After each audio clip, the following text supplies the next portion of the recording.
La plus grande humiliation, c'est la mort. Ah, la mort ne connaît pas de religion. La mort ne connaît pas d'âge. La mort ne connaît pas riche ou pauvre. La mort, bien-aimé, ne connaît pas yeux de foule. La mort ne connaît pas si tu es dangereux ou tu es grand. L'argent, tu as ça, tu mourras. L'argent, tu n'as pas ça, tu mourras. Alors arrête de te jouer les dangereux. C'est Jésus qui est champion, car c'est lui seul qui a vaincu la mort. Car il est la lumière du monde. Bien-aimés, ayons la tête sur les épaules, la tête au ciel, mais les pieds sur terre, car l'eau chaude peut devenir froid. Ce n'est pas parce que le caïman vit dans l'eau qu'il ne peut pas se noyer, bien-aimé. Toute chose a une date d'expiration, sauf la parole de Dieu. C'est pour cela, sache que la parole de Dieu, c'est la seule terre solide sur laquelle nous pouvons nous tenir. Jésus-Christ est la parole de Dieu.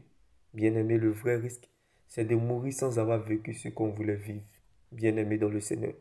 Vivre heureux dans le bonheur n'est pas de vivre longtemps, mais plutôt d'accomplir sa mission sur la terre. Car ce n'est pas la quantité d'années à vivre qui compte pour Dieu, mais plutôt la qualité de vie que nous menons dans ces années. Car nous vivons le plus longtemps sous la terre que sur la terre. Ça veut dire que notre vie sur la terre est limitée. Nous ne sommes pas des résidents, mais plutôt des voyageurs. Alors, bien-aimé, sache que accomplir sa mission sur la terre ne dépend pas de notre état, car ce n'est pas la condition de vie qui détermine, bien-aimé, ce que tu es, mais plutôt la parole de Dieu, car c'est la parole de Dieu qui conditionne ta vie. Ce n'est pas ton rang social qui compte pour Dieu, mais plutôt ton rang dans le royaume des cieux. Ce n'est pas ta présence à l'église qui compte pour Dieu, mais plutôt la présence de Dieu dans ta vie. On ne va pas à l'église pour être béni, c'est une malédiction. Car on n'est pas pour devenir quelqu'un, on est pour être ce que nous sommes. On ne court pas pour ce qu'on est, on court pour ce qu'on n'est pas. On va à l'église pour servir Dieu. Bien-aimé, tu ne peux pas servir si tu n'es pas serveur. Car lorsqu'on traverse la vallée, ce n'est pas pour être béni, mais plutôt pour être une source de bénédiction. Il n'y a pas de royauté sans bergerie. Pendant que Dieu cherche des brebis, il y a des cabris dans la bergerie. Bien-aimé dans le Seigneur. Quand tu mourras, on ne dira pas que ton corps repose en paix, mais plutôt que ton âme repose en paix. Quand tu mourras, tu n'emporteras pas de ce que tu as reçu, mais plutôt de ce que tu as donné.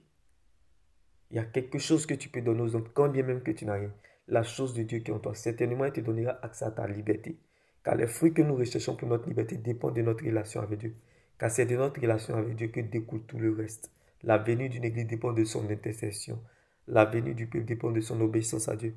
La venue, bien-aimé, du peuple dépend de son obéissance à Dieu. Si tu conserves ta vie, tu la perdras. Mais si tu perds ta vie à cause de Dieu, tu la retrouveras. Car il est moins grave de perdre que de se perdre. Tu peux tout perdre sans avoir rien perdu parce que tu démets dans le véritable. Jésus-Christ de Nazareth. La vie est ce que nous pensons, mais l'éternité est ce que Dieu pense de nous. Alors ne laisse personne te priver de ton éternité qui est l'enjeu majeur de ton existence. Reste focalisé sur le Seigneur Jésus-Christ seul. Car la preuve, la valeur et la raison de ton existence, c'est ton salut en Jésus-Christ. La vie est un mensonge. Seule la mort nous dit la vérité. La vie est comme l'emballage d'une enveloppe. Pourtant, tu le sais. La valeur d'une enveloppe, c'est son contenu. Alors, sauve ton âme en Jésus. Bien-aimé, si tu conserves ta vie, tu la perdras.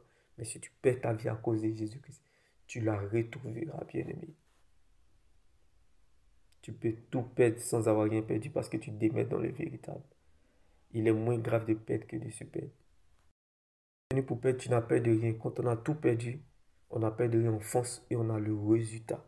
La foi ne fait pas le bruit, mais elle agit, bien-aimé. En cas d'une église, excuse-moi pour le thème, si la pancarte d'un cimetière était écrit, hier nous étions comme vous, aujourd'hui nous sommes ici, demain vous serez comme nous. Bien-aimé, le jour de ta mort, les gens te trahiront en chemin. Les gens te lâcheront en chemin. Ils te trahiront, ils te laisseront couler seul dans la tombe. Ils iront faire la fête à l'hôtel avec les nanas, les gars et les go. Tu seras seul face à ton destin. Bien-aimé, alors ne laisse personne te priver de ton éternité. Car ce que nous vivons sur la terre prépare ce que nous allons vivre dans l'éternité.